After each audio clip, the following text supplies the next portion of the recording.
Hello, in this video I want to show you how to customize colors on LENOVO AIO. To do this, you will need to click on the Start, open the settings, find personalization. Right here select colors, and now you can change to any colors you like. And the first thing is to choose your color. You can use light or dark theme and also set it to custom. Then we can change the default Windows mode to light dark, change your default app mode to light and dark, but in this case let's go for the dark like that.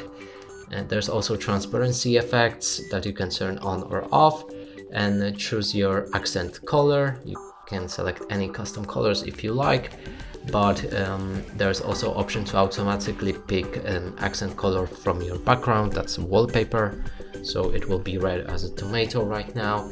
And we can enable or disable start and taskbar with that color, and also title bars and Windows borders.